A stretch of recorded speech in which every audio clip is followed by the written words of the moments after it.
Insights in South Africa and beyond. My co-host is Warren Dick. Now, coming up on the show, we chat to Paul Semple, he's fund manager at Future Growth, and David Lurkey, equity analyst at Avial Research. Remember to follow us on Twitter at investment_360. And we are looking at Paul in Cape Town. Thanks for joining us, Paul. Obviously there, Warren, you're going to pick up. That's right. Paul, obviously we're very interested in this new development around financing student accommodation, which you've done with the likes of GICA Properties. This is something that you've just put together. We just wanted to understand this because this is obviously a new asset class for investors.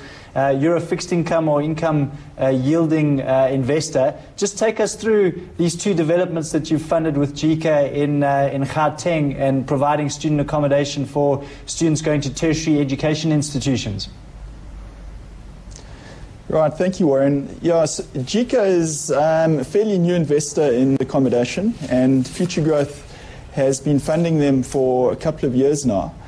GICA has identified that there's a massive opportunity for investing in student accommodation, given that current accommodation for students is just wholly inadequate in South Africa. And so they've identified a couple of areas which are close to universities in central Johannesburg, where they've bought a few properties and they've redeveloped them using money that has been provided by Future Growth on behalf of its pension fund clients to refurbish these buildings and basically create a really good standard of livable accommodation for students, which is affordable. Paul, these are obviously major urban nodes already. I mean, Johannesburg's got plenty of accommodation around universities like WITS and UJ. Why all of a sudden this development opportunity to actually provide accommodation to students? I think, Warren, the key thing is affordability.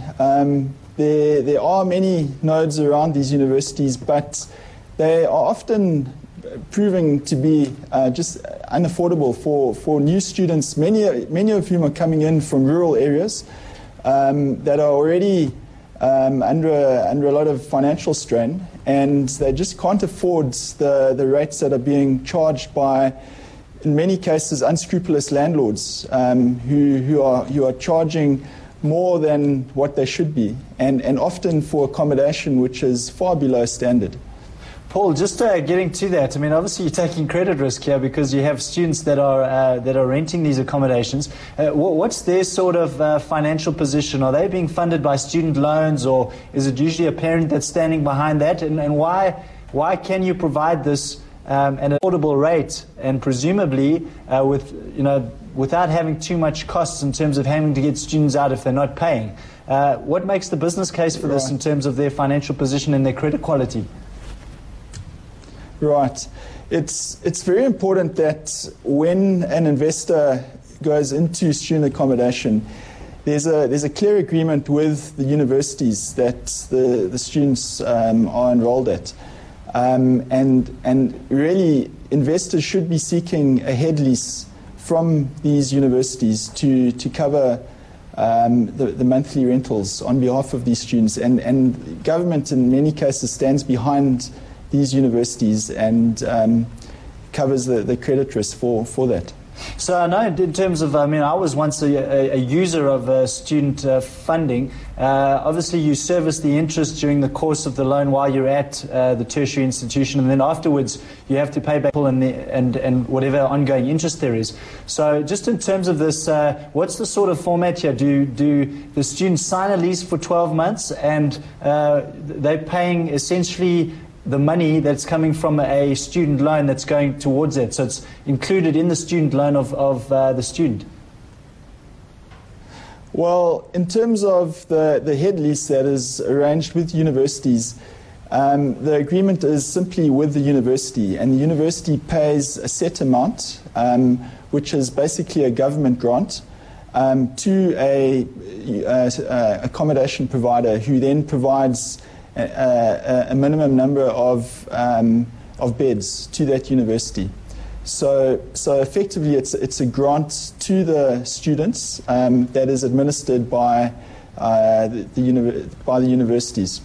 Paul, just to get to, before you go, I just wanted to understand, so what are you expecting to get from this money that you've invested in these projects? I see you've allocated about 1.2 billion rands worth of client funds into these developments. And are there going to be chances, how's this ultimately going to be spun out? Will you look to hold these assets for a long time, or will they be spun into something like the corporate bond market? Future Growth is a long-term investor of GICA. We've provided long-term facilities, and the yields that are earned by GICA on these properties are in the low double digits. So I mean that's proving to be a really good asset class for investors. As far as Future Growth clients are concerned, the money that we lend to GICA is charged at risk-adjusted rates. So that's very much in line with the cost of bank funding.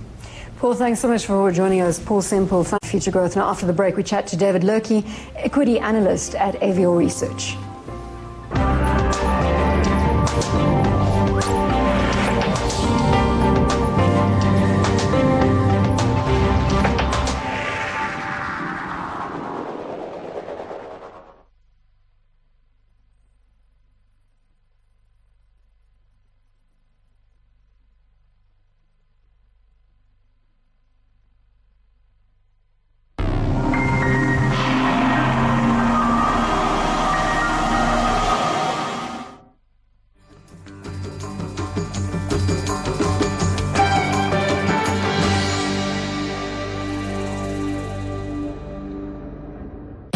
Labyrinth of financial opportunities, how do you map a path to success? The optimists believe in hope. That means buy cheap, get return. We analyze the steps behind the science of wealth creation.